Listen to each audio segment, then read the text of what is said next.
Hello, Texas Longhorns fans. This is your publisher of Texas Longhorns on SI, Matt Galatzan. I am joined by a good friend and a longtime sort of partner of our shows here, Will Cain. He is the host of the Will Cain Show on Fox News Audio, which you can watch every day at noon Eastern time.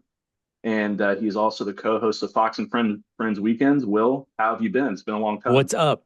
I've been really good, man. Thank you. All year people ask me, no matter where I go in the country, oh man, rough year for your Longhorns. I just got back last night from Alabama, and all ever people talk about is rough year for your Dallas Cowboys. I don't know if I said Longhorns. I said Dallas Cowboys, and I say, yeah, but you know what? I'm kind of numb to the Cowboys, and I've got the Longhorns. So I've got the Longhorns this year to fulfill my needs in football. Yeah, it's been a rough year for our Cowboys, that's for sure. But Yeah. Texas is they may have lost the SEC championship game, but they still got a pretty good thing going on with the college football playoff right now. Lots of opportunities here and there. So first off, I just want to get your thoughts on the SEC championship. Obviously, not the outcome that Texas fans wanted, but they were right there at the end. They took a an excellent Georgia program to overtime and damn near won that game. So just give me your thoughts on that game and what you think went wrong for Texas. So, Matt, I really pride myself, especially when it comes to my job, when it comes to news and politics, of being a rational, logical person. And it's important for me to see the world clear eyed. I do not feel that level of necessity when it comes to my sports fandom. I am irrational and I want to be irrational. And it is my day of the week and my little outlet where I don't want you to tell me that I'm wrong or that I'm being a homer. Of course, I'm being a homer. This is what I'm doing. This is my tribe. These are my people. And this is what I'm investing my emotion in. So on Saturdays, in particular this past Saturday, when I complain about the refs, this is what I want to do. But I also think it's true. Here's what I think happened on Saturday. I think it's three things. I think Texas is better than Georgia. I really do. I think Texas is a better team than the Georgia Bulldogs. That's really embarrassing and hard to say when you've lost twice. But I think they're a more well-rounded team when hitting on all cylinders, have the opportunity to go further than Georgia. Second, I think that there was a lot of really bad calls, and I'm sorry. I just do. I mean, I think that the penalty differential was not something indicative of a fair fight. Now, I don't think that means it's rigged necessarily, although I tweeted that. I don't think the world is out to get Texas. But, Matt, I played college sports, and I laugh at myself, so I'm not bragging. I'm more laughing at myself. But I played water polo, Division I at Pepperdine in California. And all refereeing is subjective, all of it, basketball to football. And I'll never forget my head coach, who was an Olympian, and he's like one of the best to ever play the game, Terry Schroeder. I remember him working the refs and going up at halftime and being like, hey, do you realize that you've whistled us like 12 times and them 4 times? Like that kind of imbalance is wrong because come on, one team's way more disciplined than the other team. No, you could call a penalty on any play of every game. You really could. And so if it's that imbalanced, and I think in the first half, you'd probably know better than me, was it 8 penalties to like 2, something like that Yeah, for I think it big was eight yardage? penalties for 80 yards or somewhere around that Yeah. neighborhood. Yeah. And And I they were think Georgia drive had killers. two for 20 yards or something. Yeah. And they were drive killers and they made the difference in the game. So, I was pretty disappointed. I think it played a huge role in the outcome of the SEC championship game. But then my third point is I have to acknowledge now that I'm clear eyed after Saturday, this has sort of been the story of our season. These two things together. Texas is a really good team that figures out ways to make life hard on themselves. It's Quinn Ewers making some really bad turnovers in games that are otherwise dominated by the defense. It is a game like this where you've got wide receivers rounding off their routes for illegal procedure penalties or whatever it may be. And there's a consistency that concerns me, Matt. Like we should have blown out Kentucky. We should have blown out A&M. I think we should have beaten Georgia twice, but we keep shooting the gun into our own foot. And I really am concerned that over a 4-game stretch, that's been consistent. And am I going to see that again here in the playoff? Yeah, I think that's a great point because even dating back all the way to the Mississippi State game, there were some moments where you're like, okay, when are they going to put these guys away? When are they going to take over and dominate like the number one team in the country? Happened against Oklahoma for a while. Vanderbilt, obviously way too close for comfort. You should win that game by 17, and then you have a bad targeting penalty on the quarterback. They end up scoring a touchdown, 3-point game. You're sweating bullets. Mm-hmm. And they should have beat A&M 34-0. So Yeah. it's a very frustrating way for this season to go for Texas fans. I totally understand that perspective. And you just kind of have to hope that Sark can iron it out over the next couple of weeks. But then again, this may just be who they are. So And that's that's tough. That's tough. Like, some of it is on Sark. Like, are you calling the right plays in the right situations? We're all experts. We're all Monday morning quarterbacks who play college football 25. So we're all experts, and for some weird reason, Sark gets paid millions. But it's true that some of it is on Sark. I would like to see more Ryan Wingo over Isaiah Bond. I think he's earned playing time where Bond had a really bad game in the SEC championship game. And then I think that we're really hard on him, but a lot of it is on Quinn Ewers. Like, he can be amazing for 3 quarters and bad for 1 quarter. And that 1 quarter is why, like you point out, I think Vanderbilt is a little different because I think they're a legitimately pretty good team and they're going to give you a tough game. But Mississippi State, Kentucky, and A&M, that's why. In Oklahoma, that's why they're not blowouts like they should be. And then when you play a good team like Georgia, that 1 quarter turns into a loss. Mm-hmm. Yeah, that's a point that I've been trying to make all year is that, they've been able to survive these games against these mediocre to bad teams when they haven't been playing at their best. But when they run into a team that's built from the ground up like a national championship contender, it's going to be a little different. But now, that's all over, done and dusted. It's, they're on to the college football playoff. They made it. That was the one positive that came out of that loss was that, hey, we're guaranteed a playoff spot. We've been good enough all year to get in. With the 5 seed, many thought, hey, maybe we'll get Boise State. Maybe we'll get Arizona State. And we'll be able to kind of cakewalk our way against the 12 seed through the first round. But now they get Dabo Swinney, a national championship winning coach. Cade Klubnik, very good quarterback for Clemson. It's going to be a pretty tight matchup, I think. But I want to get your thoughts on that and just in general how you feel about their seeding. No doubt about it that Texas is a better team than Clemson. But I watch a lot of Clemson. I don't know if you know that, Matt, but they're a little bit my second favorite team in college football. I think I know why, yeah. Yeah. My nephew, who is a Odessa Permian Panther, Mojo, decided that he would take his career to South Carolina. You will probably remember him. He was a high four-star offensive lineman. And as much as I tried to make him a Longhorn, ultimately the family atmosphere and sales pitch of Dabo Swinney is something to behold. And so he decided to be a Clemson Tiger. So I love my nephew, and it'll be really hard to figure this out this weekend, but I am a Longhorn. So I'm not going to be able to take up my in-laws on their offer for tickets, but I'll be at the game. I just won't be able to be in their section because I'll be wearing burnt orange. But I've watched them a lot, Matt, and they've gotten better as the season's gone along. They really have. And it's really a lot about Klubnik. At the beginning of the year, I think I might have tweeted this. I don't even know. And I'm not rooting against the guy, but I'm like, I'm just not sure Klubnik has it to be what it is to take what we thought he'd be coming out of high school. Well, he's become that. As the season's progressed, he's a good quarterback. I mean, is he better than the quarterback Texas puts out there as their starter? I don't know. I think the best quarterback of the 3 of them is probably on the Texas bench, but that's a different thing. But I think Texas can stop the run. Texas defense is amazing. They're going to put pressure on Klubnik. They're going to give that offensive line trouble, and Phil Maffa can be controlled.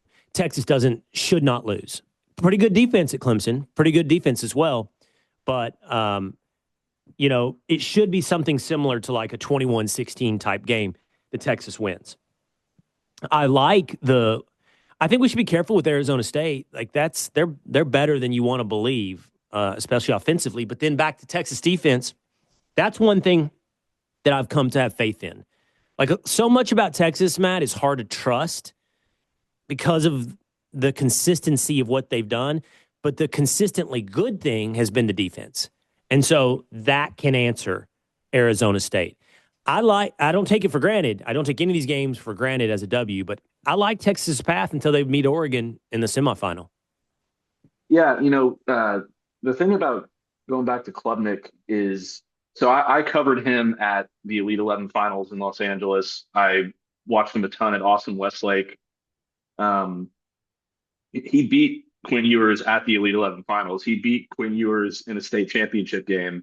Yeah. So these two are plenty familiar with each other. A lot of the comparisons that Klubnik got coming out of Westlake was Drew Brees, partially because they're both Austin guys, partially because neither of them are elite arm talents necessarily, but they're very smart guys who can put the ball where they need it to be. The thing that scares me about Klubnik for Texas is what you mentioned. One of the things you mentioned, he's extremely athletic. He can deceive a defense with the way he can run the football. He can escape pressure, and he's been improving that throughout the season and his ability to get the ball to his receivers. And now is SMU's defense, for example, going to be able to, or is Texas's defense, kind of the same level as SMU's defense in the ACC championship game? No, they're much higher above. And I think that they're going to be able to do some things that kind of frustrate Klubnik and get him out of his rhythm. But one of the things that I think is very underrated about this matchup is just Dabo Swinney's experience in atmospheres like this. Sarkisian's coached in one playoff game, and even though they almost won, they lost. So he's 0-1. Dabo has won national championships. Dabo is usually pretty good as an underdog as a head coach. So what do you think about that head coaching matchup in particular, and where do you see Sarkisian having an advantage versus Dabo and vice versa? Well, I really believe in Sark. I think he's a good coach. I hear you on Dabo and his experience.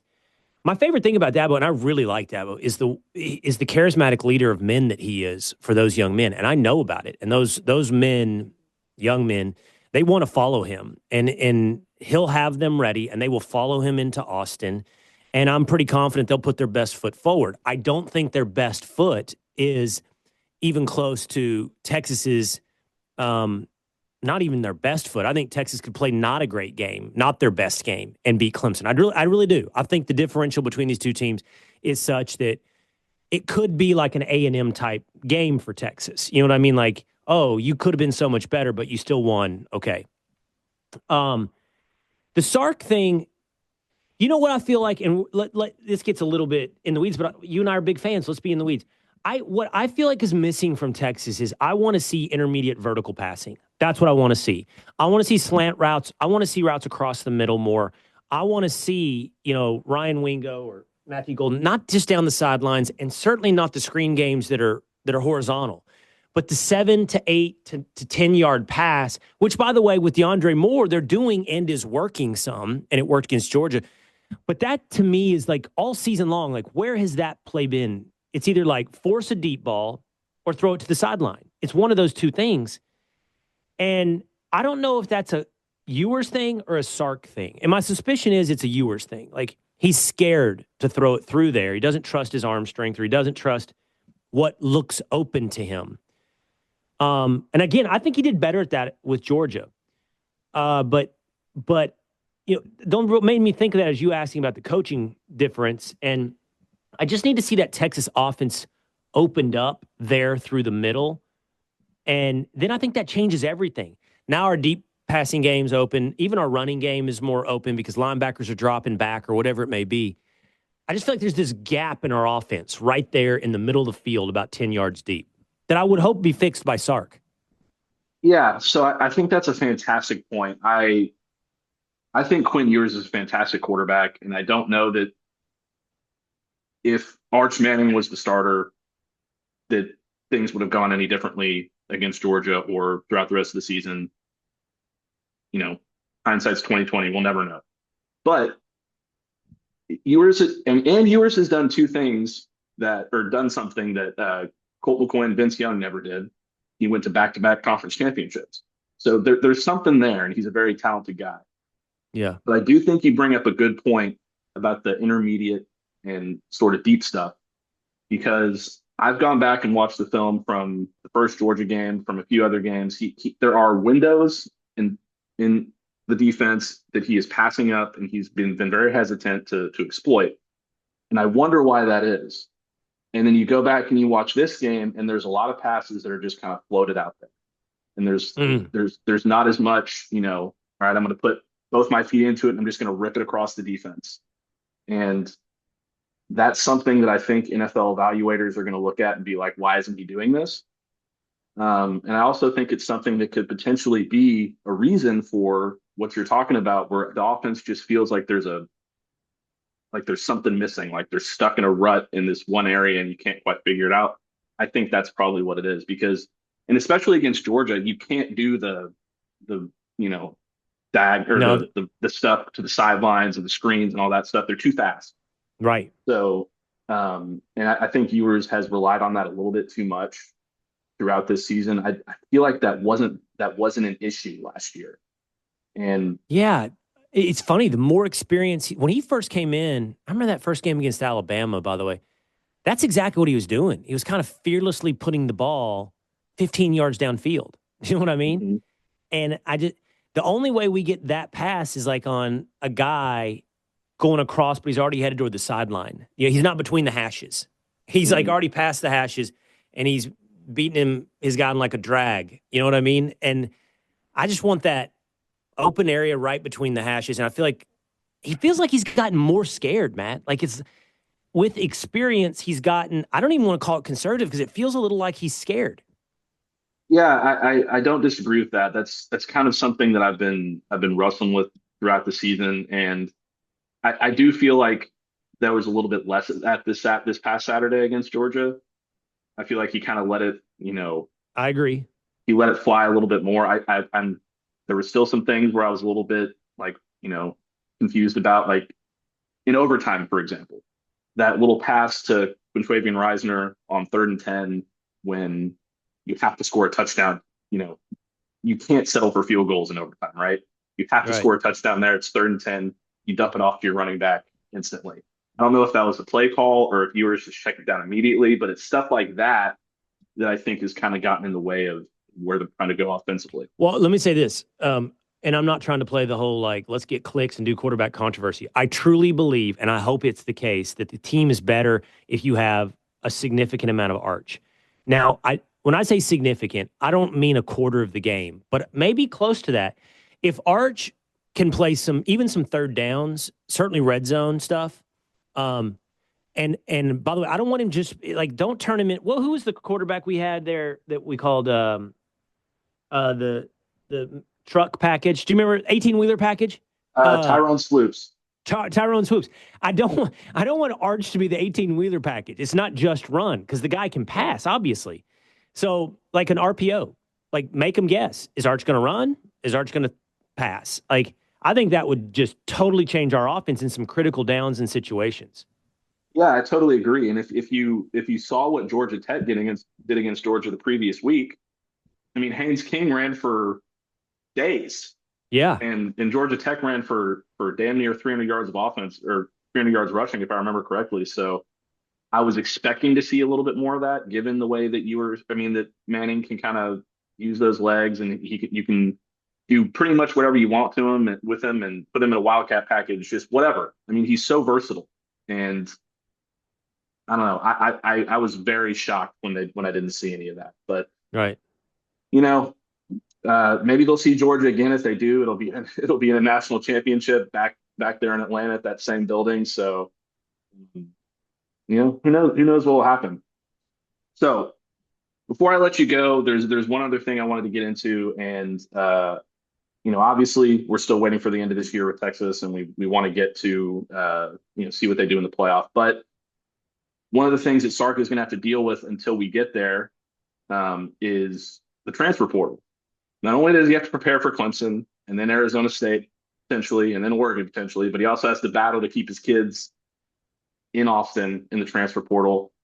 And that's going to be a battle. They've already lost a couple of guys, and they're going to have a lot to replace next season as well. What are some areas that you think Texas needs to pursue in the transfer portal? And what are some areas that you think that, we really need to make sure we keep these guys in place? Well, okay. Pursue, right now, the only position that I'm concerned about is defensive tackle. And I'm actually not that concerned about any position group. I'm not. And see, the thing is, like, I'm like a lot of people that watch your show and a lot of people that invest in Texas at this level, I'm a recruiting nut. Like, I love it. I love it, right? So I'm sitting here today, like, excited that Justice Terry is a defensive tackle for the University of Texas, but he's still going to be a freshman. And so can I count on him to be in the rotation? And without him, I'm looking at the lineup and maybe Alex James. Texas has done a great job of all of a sudden, guys have been in the program for 3 years. Next thing you know, they're studs like Vernon Broughton and Alfred Collins, right? So maybe some of these guys like Alex January or who's not transferring. Aaron Bryant's out. Jere Bledsoe's out. I don't know about Sadir Mitchell yet. But hopefully some of those guys step up. But I don't like hoping.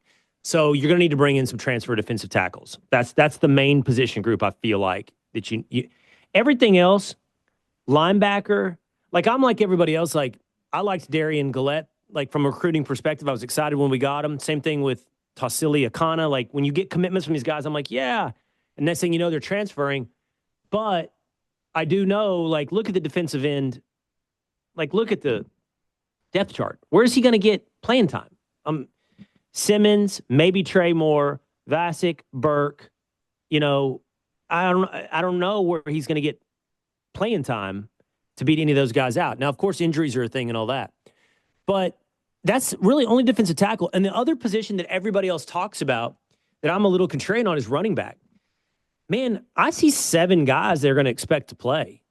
I mean, certainly Jaden Blue is going to expect to play. After this year, Trey Wisner is going to expect to play. C.J. Baxter, if he comes back healthy, is going to expect to play. Then you got your 2 studs freshmen from last year. Jarrett Gibson, who I think is good every time he's touched the field. And if Christian Clark comes back healthy, now at 5 guys that expect to play before you get to the freshman recruits from this year, right? Mm-hmm. And so you're going to bring in I've heard people talking about bringing in I don't know. Is he going to be that much better than one of the guys I just named?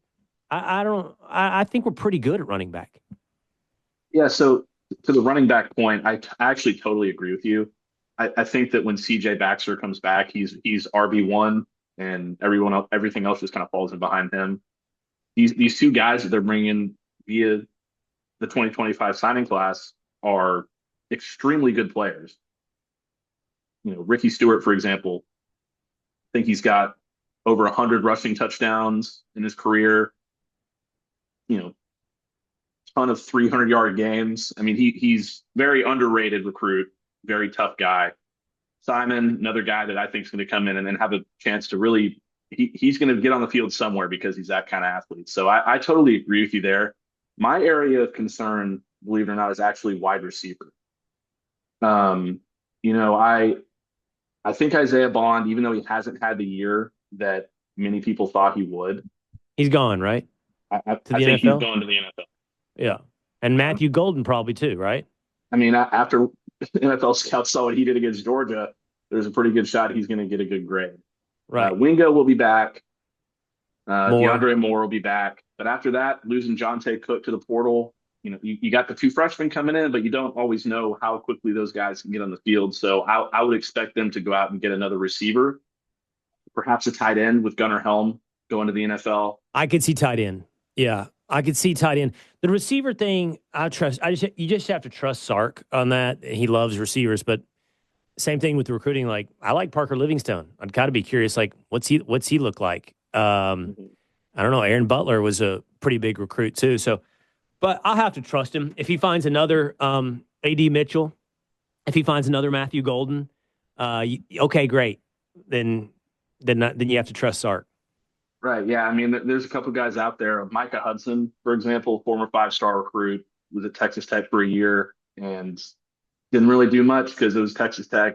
Couldn't really, Here's a question for you, Matt. Have you seen Texas recruit a guy in the portal that turned them down outside of high school?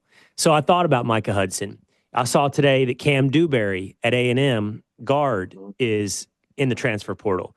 Texas fought for both of those guys out of high school, and they declined. And I'm just trying to think back if, like, Texas has a little bit like, no, you broke up with me, so I'm not going back with you syndrome. I don't know if they do or not, but I don't see them chase guys that turned Oh them down man, that often. I'm trying to think, and you're making a hell of a point here, Will. I can't really think of one myself, to be honest. They didn't go after Um, Evan Stewart. They weren't interested in Evan Stewart. that's true. I'm just trying to think of other guys. I mean, Did I you know see? Sark How recruited about AB the? Mitchell, but that You was at remember Alabama. Amari Arbor from Ohio State? Oh yeah, We went after him hard. He chose Ohio State. Then he transferred to SMU, and I saw he's back in the transfer portal. I'm assuming Texas isn't interested. yeah. I mean, you make a pretty damn good point there. So maybe I'm wrong about Hudson, but I mean, he is a heck of a talent. So we'll see. Yeah. But I think that there's one other spot where you might see a little bit of movement in the transfer portal as well, and that is at corner because you're losing Jade Barron, you're losing can't remember the other guy's name, Gavin Holmes over there too, probably. So you like the young guys that you have. Maybe you go out there and get a veteran corner, but like outside of that, this is a this is a team that is built for a Well, long you'll time. you'll have Gilbo still, right? You'll have Hmm. Black, and I can't remember some of the younger guys, but I read all you guys. I read you. I read all the Texas sites pretty much on a daily basis, just for the record. And I don't remember where I read this today, but I read something weird about like we'll see what Muhammad does in the spring. I'm like, what do you mean? Is there anything like Muhammad would think about transferring, and why would he? He's a starter at Texas and has been for 2 years, and I mean, I don't see any reason that he would. So I don't know what that meant when I read that. We'll see what Muhammad does in the spring. I don't. I haven't heard anything in regard to him leaving in any capacity, so that would be news to me. But I guess in today's day and age of college football, you never really know what anybody's going to do. Right. I had somebody text me, and I don't want anybody to clip this and take it out of context. But I had somebody text me the other day. It's like, hey, have you heard about Arch transferring? I had a good source inside the Alabama program. It's like, dude, stop. I don't listen to This Arch stuff at all. Yeah, Yeah. it's just like it's always something with Arch, and it's always something here or there. So I mean, you just never know. Yeah. Like another good example of that, Malik Murphy. He went to Duke, set Yeah. records passing, and now he's back in the transfer portal. So like, you never Yeah. know what's I gonna was happen. wondering where he'd go. I root for Malik. I'm rooting for good outcomes for him. I always liked him as a Horn. Yeah. So I don't know why leave Duke, by the way. I guess the only reason you'd leave Duke is if you thought you were going to a more certain college football playoff potential powerhouse, right? So he's going to go to a team, I would think, where he thinks he's going to play deeper in the season. Yeah, I mean, I have a theory about that. I don't have any sources or really intel on it, but just kind of looking at it, I think something on the West Coast, maybe USC makes sense for him. He's an Oh, LA guy. right. Um, they're going to have some turnover at quarterback, so maybe that's what he's thinking. Something like that. But I mean, who knows? In the day of Right. NIL, you never know where anybody's going to end up these days. But Right. But Will, I want to thank you so much for joining us. It's been a long time, but we need to do this more often. It's always a pleasure having you on the show. Tell everybody where they can find you on social media and everything. Yeah, you bet. I hope everybody will join me on the Will Cain Show. It's Monday through Thursday at 12 o'clock Eastern Time. That's live at Fox News YouTube and Fox News Facebook pages. But if you want to listen to an audio version, just hit subscribe on Apple or Spotify. It's always fun, Matt. It's a treat for me to talk about Horns football, and by the way, or basketball, or pretty much anything Longhorns, which I would do on my own, even if it weren't sitting here with you right now. So. Well, hey, there's plenty of opportunity to talk about basketball coming up, so we'll definitely be able to do You mean that. Trey Johnson in the supporting cast? Oh yeah, Like I mean, it's what? gonna have to be more than Trey Johnson. We're gonna need some Pope and Larry and all these guys and Mark. I'm gonna need to see that it's more than Trey Johnson, or this is gonna be not a great season. Yeah, absolutely. But I mean, how cool is it to have a freshman that's capable Oh, of he's a the kind stud. of stuff I mean, it's unreal. But Yeah. Will, thanks again. We'll see you again real soon, and good luck with the whole Clemson Texas debacle All within the family. right. Thanks, man. Hook 'em.